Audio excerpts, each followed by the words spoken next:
Hello, everyone, and a very warm welcome to our first LinkedIn Live session of this year's International Leadership Week 2021. I'm John Mark Williams. I'm the Chief Exec at the Institute of Leadership and Management, and I'm delighted to be your host for this LinkedIn Live session today. This year, we're running 25 events over the next 5 days with expert speakers from all around the globe discussing this year's theme of Leadership Reinvented. And I'd like to thank our sponsors for this year's International Leadership Week, Belbin and Heriot-Watt University's Edinburgh Business School. For this 30-minute session, I'm delighted to be joined by Elliott Masie. Elliot is one of the best-known learning experts in the world and also an author, conference host, learning researcher, and even a Broadway producer. Elliot is also credited with coining the phrase e-learning. And if you work in the L&D sector or you have an interest in this ever-growing area, sit back and enjoy the next 30 minutes. Elliot, welcome, sir. Well, it's an honor to be with you, John. Absolutely. Well, I have to thank you very much indeed for joining us today. And I'm particularly interested in hearing your thoughts on how learning and development can play a proactive role in preparing all of us for the future. First, though, a bit of context, actually. Could you tell us a bit about how you see the purpose of learning and development? It's a great question because it's evolved a bit. Many things, I think in 10 years, we'll look back at the pandemic and view that many things evolved, not necessarily because of the virus, but because it's been a moment or an era of change and the like. I think what learning and development's role now, its mission now, its importance now, first of all, is making sure that we have a workforce and that we have a workforce ready to work in what are radically changing roles. I think the second thing is that it is important, and I use this word very explicitly, that learning and development be high on empathy. That it isn't easy to be a worker right now. We're in the US right now. This is Thanksgiving week, and there's lots to be thankful for, and there's a lot of giving that we need to do. But empathy is important. And then finally, I think I love the word readiness. Readiness, if you have a young child, part of what you're doing in those early years is readiness. You're getting them ready to walk and talk and control bathroom and all of the other elements, but it's all aimed at making them ready. And a lot of what L&D has to do, learning development, is make people ready not only for this job, but for the next job and the next job and the other phases of their life. It's absolutely critical, although it may not always be called learning and it may not sound like development and it may not have the word training in, but it's our mission. No, that's excellent. And actually, the last thing that you said there in particular, Elliot, brings me to the first real question, I guess, really. There's a lot of renewed emphasis, actually, today on experiences in learning and making it easier for people to learn whilst they are working. Bearing in mind what you just said about the nature of learning and development, do you think the future heralds the end of traditional courses and classes and perhaps even the end of formal qualifications as we know them? End is a big word. I think we're going to stretch them. Mm-hmm. I think we're going to parse them. I think we're going to change them. I believe I've been working on a new book, which is called How and When We Learn, parentheses, or Don't Learn. Okay. And what we find is that while we go to many formal programs, formal institutions, formal certifications, when you sit next to somebody and you say, now, how did you learn to do your job? Inevitably, they'll talk about experiences that they had. Oh. I had a manager who taught me, or even I have a manager and I watch them and I learned what not to do by watching them. Or if I'm a younger person, I took an internship or an apprenticeship, or I took what I learned in a totally different area. We often will hear about women who are returning to the workplace after being, full-time moms, and they say, I don't have a resume, or I don't have a list of qualifications, and you write it up, and they have an enormous one. They've been running budgets, community groups, and the like. So experiences are critically important, and Bluntly, I like certifications. I like people being able to show that they have the requirements. Our challenge, though, is that in fast time, it changes quickly. So my buddies at Amazon have been doing cloud-based training for people who might work in a warehouse. Someday they might be working in the cloud. We've got to have a future view that learning never stops and we're always stretching till tomorrow. That's really interesting because there are a couple of things that come out of that. One is the nature of the learning in the sense of cloud-based learning as opposed to classroom-based learning, but also the ability to see into the future, to see what learning people will need and give it to them now, or at least before they reach that point. And it reminds me of something I think you and I talked about in the past, which is learning in the flow of work and stuff like this, but learning in real time, a bit like the Matrix movies, stick a program in your head and stuff like this. How close can we get to that, do you think? John, once again, we've had a shared unique moment. Everybody in the world needed to figure out what this coronavirus is and what do we do? And do we wear a mask? And am I vulnerable? And literally, it's been, to me, it's not a wonderful experience. But from a learning point of view, it's a wonderful example of the fact that we often are learning without clarity, without expertise, maybe without science or evidence at first. And it's in that world that we realize that learning is, to me, it's organic. It's dynamic, and this is a big one. It actually is dependent on failure. I did not learn how to ride my bicycle without falling off a few times. Anybody you talk to who's a senior manager, they can give you stories when it didn't work, really didn't work. And so I think that part of why I love experiences is because they give us these moments of opportunity from failure. And more, I can't predict the future. I can't tell you what AI is going to be. Sounds intriguing, but I don't know what it's going to be. I don't know if at some point a group of religions are going to say that it's trying to create a super consciousness and we shouldn't use AI. I have no idea. I'm not advocating that, but we can't prepare around certainty. What we can prepare around is agility and experiences, and then collaboration, so that I can ask John or Patricia or Mary, and we aggregate some of our experiences.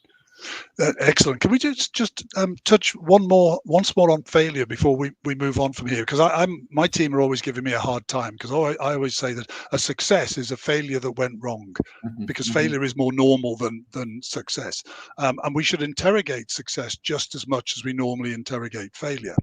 Do you think it's possible to almost systemize learning through failure, like falling off a bicycle and getting back on it? Could we do that in the sort of learning we give people for work, do you think? We sure could. And then we have to be courageous to make the heater hotter.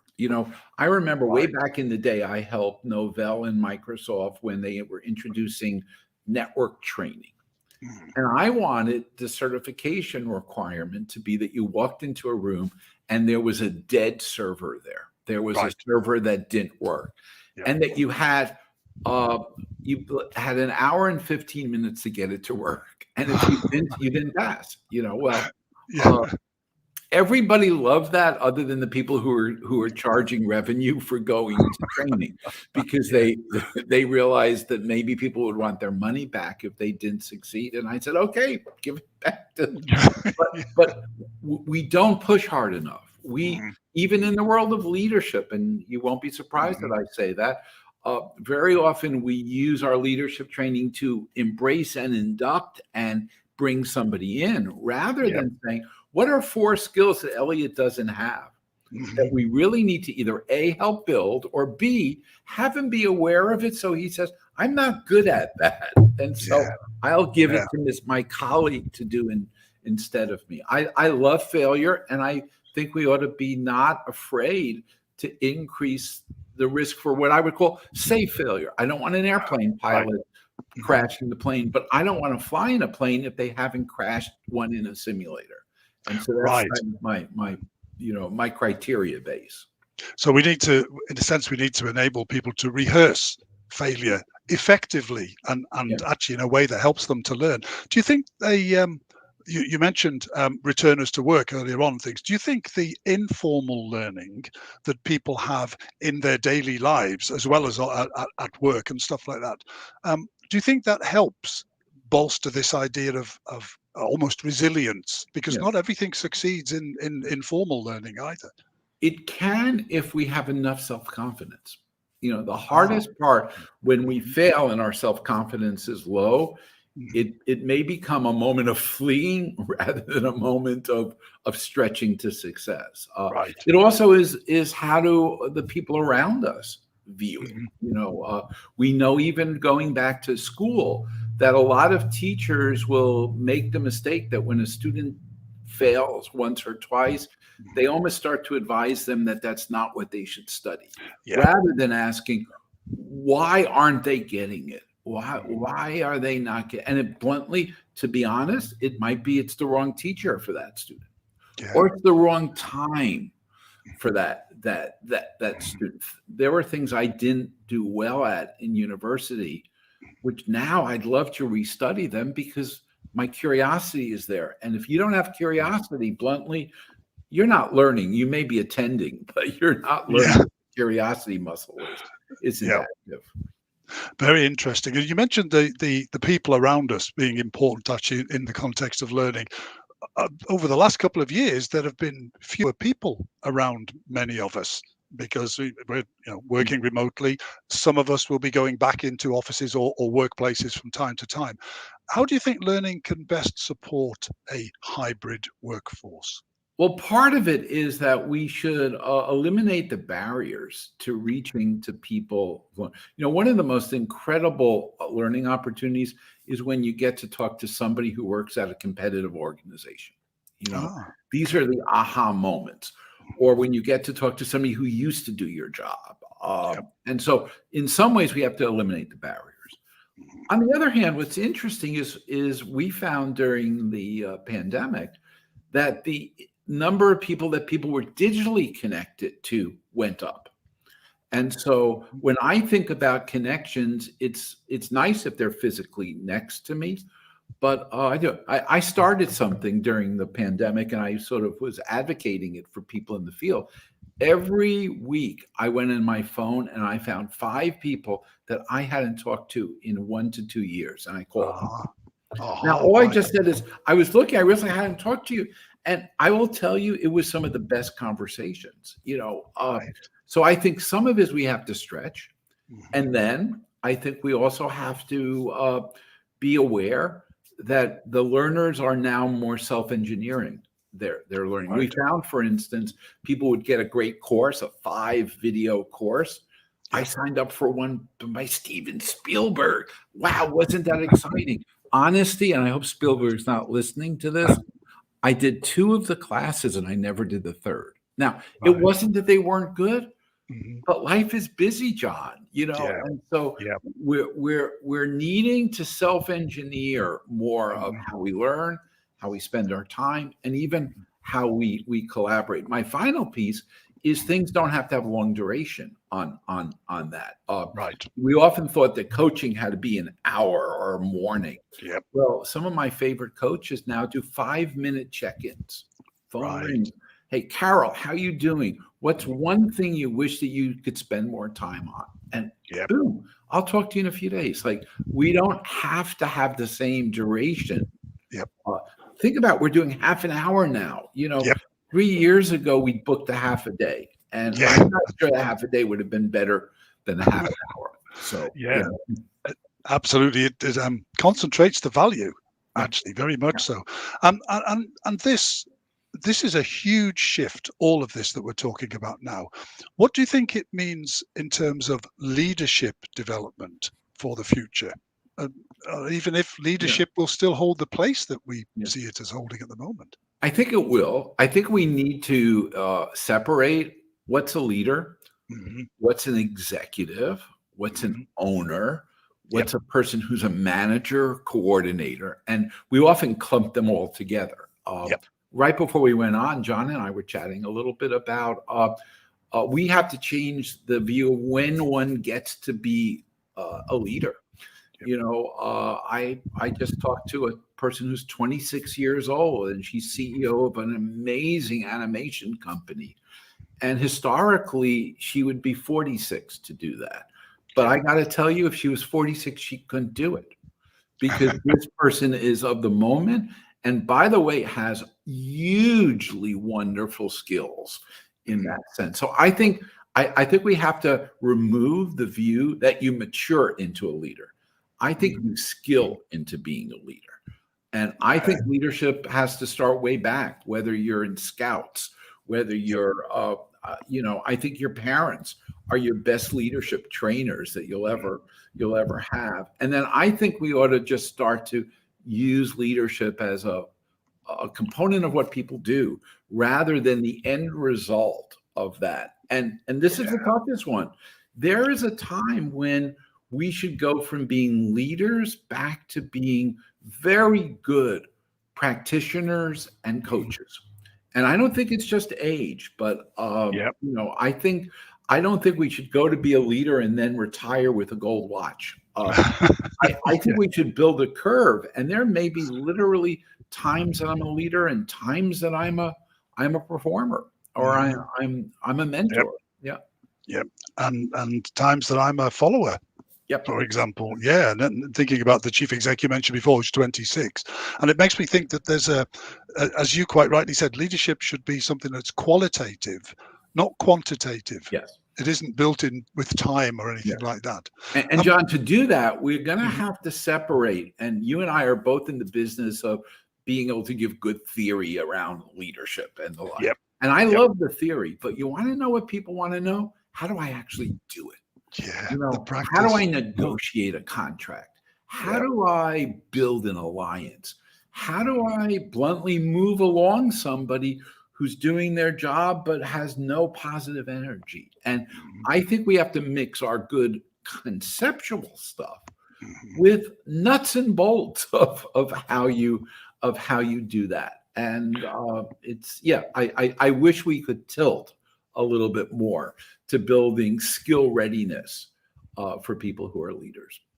Absolutely, because I know in our earlier conversations, Elliot, you and I have talked about leadership not being a mindset, but actually being a behavior.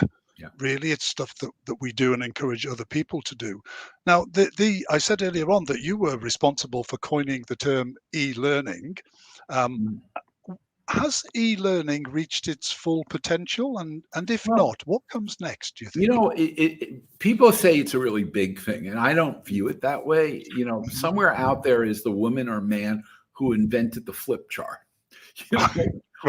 Now, I love a flip chart or, a poster board, but bluntly, we don't get better or worse meetings because it was a good flip chart. It's what you put on the flip chart. And e-learning is the exact same thing. All I and others were involved with was saying that this technology that we have, the network and then the internet, could be used. And here's the interesting thing of what the E stood for. We weren't, back then, we put an E on everything that was electronic, email, e-business, e-commerce. We had other E's in mind. We said if we could use technology along with learning and development, it could reach everywhere, everyone, every time. We could do it effectively. We could do it efficiently. We could evolve it as we did. It could be engaging. It would sometimes be entertaining. So all my E's had nothing to do with the plug in the wall. And I will tell you, it's evolved. In fact, if we were honest, we would say we're doing e-learning right now. But I didn't say let's have an e-meeting, John. The technology is like the flip chart. I just think we have to assume that our business world and learning and careers are always going to blend physical, face-to-face, stored, Yep. live, and digital mixtures. So this is essentially all learning. You think in future will essentially be blended Yeah, yeah, with all sorts of things. yeah. And we better be prepared that we aren't in control of that. So you have this wonderful e-learning program, and it's Yep. behind your firewall, so it's perfect. Guess what the learner takes out? She takes out her phone that you don't control, and she goes in and she checks out who is John Mark. Well, you got to put Mark to get his LinkedIn. Who is Elliott Masie? Or he said X. What do they say about? Because our learners now own their own technology, Right. and we have to deal with it being in a blended environment of that, which I think is really, really cool. I agree, actually. I think it's quite fun.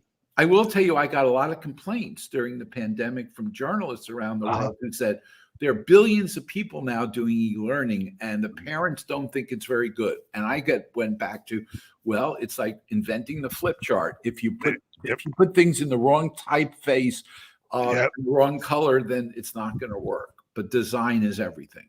Yeah, absolutely. I like this idea of people owning and therefore controlling their own technology. Yeah. Actually, to a degree, then people can own their own learning process, and that's also perhaps a challenge for leaders in the future. Yeah, and to be honest, John, they already do. I mean, you and I have both given lectures, and we have great PowerPoint, and we take them through this, and then they go out to the tea table. The conversations at the tea table are actually what they remember, and they are, if we've done a good job, they're connected in that. So I think learners have always made learning their own. With their effort. We just have to acknowledge that and also accept, and this is part of what I'm writing about now, that Joe may very much want to see the schematic and the step-by-step and then watch a video of it and then do it. And Patricia may say, let me just do it, maybe make a mistake, and then go read the schematic. Bluntly, I don't care. I want them both to be, in the end, checked out, that they know how to do it safely. But if their pathways are different, welcome to human behavior there. Yeah, yes, I think that's a lovely, elegant way to put it, actually, Elliot. With that in mind, you've been doing, obviously you do a lot of work all the time at the Masie Centre for Learning. Tell us a little bit about what's on the radar there at the moment. Well, we call our learning collaborative, and we're doing that. We're doing empathy concerts every month. I bring together Broadway stars. Why are you doing Broadway, Elliot? Well, it's storytelling. If you are in Aladdin or Lion King, you are on stage telling stories that you want to have impact. If you are in conference room B or on WebEx, you're telling stories with impact. The other thing we're doing right now is focusing on this issue that I'm writing about now, which is how and when do people learn or not learn? Right. And I think we haven't understood that a lot of it is curiosity, is timing, and we don't have enough evidence. Here's a good example. If I had my druthers, no Zoom session could go more than 45 minutes without a 5-minute break. Right. Now, I don't know why I came to that number. You could make it 60. Please don't make it 90. We have to start looking at the human behavior dimensions of how people actually learn. Now, the extreme is my friends' children are on, TikTok that's 30 seconds long. And I'm not there, but I got to tell you, we are influenced by that, that things are getting different in that sense. Yeah. And interestingly, that it's not just a matter, I think, of attention span. The thing that amazes me about TikTok, and used to amaze me about Vines and other very short pieces, the creativity that people put into those displays, just a few seconds, is phenomenal. And if we could reflect that, And the speed. What's really Yeah. interesting, we did a study a few years ago and found that you could hire a wonderful film crew to go do a perfect video. Yep. But actually, if you got the engineer and you put her in front of this and you videoed her on your phone, and even if the phone shook a little, people would trust that because it was absence the slickness that media person would have put on there. So I think we are often looking at the authenticity. So if I look at TikTok or YouTube or something that's authentic, I trust it much more than if they've put in beautiful titles that are evolving in that process. Interesting. And I suppose there's a final question, really. That authenticity that I think all of us actually now demand in one way or another from everything, and therefore including our learning. Maybe we actually will start to demand that from our other interactions with leadership figures, so that actually in the workplace, not just in learning, but actually in the way that we operate at work. Yeah. And John, I want to put a plea in here. I think all of you are leaders or aspiring to be leaders, and you work with leaders. Yep. It's a tough time. I got to tell you, it's an enormously tough time. I have friends who are CEOs of Fortune 10 companies. And what we always knew that leaders had is clarity about what's next, and then a plan to get there and confidence in getting there. I'll tell you right now, they don't have that. All we really have is to be authentic. And I've watched CEOs say, this is what we hope happens, but we don't know. This is what we're doing, but it may change, because ultimately agility and authenticity is the only thing we can do if clarity is not fully there yet. And so give them a bit of a break and flip it around. Give your learners a break. They are wiped out. They are exhausted. They have had more courses, more seminars, more PDFs, more elements. And I don't say stop providing it, but understand that we're all kind of collectively exhausted. I'm hoping that this holiday season might be a time when we can take a breath and start 2022 with perhaps some better medical optimism, but also some better internal wellness to deal with it. Well, Elliot, this has been a fascinating conversation, and I have to say it has been so interesting that I have not actually got any of the questions from our audience here. Listening to you has been so engaging and absorbing. However, of course, we can continue this conversation on the hub, which I'll mention to you in just a moment. I'd like to thank everybody who's put a comment or a question up onto here. And thank you again, Elliot, for a really, really engaging discussion.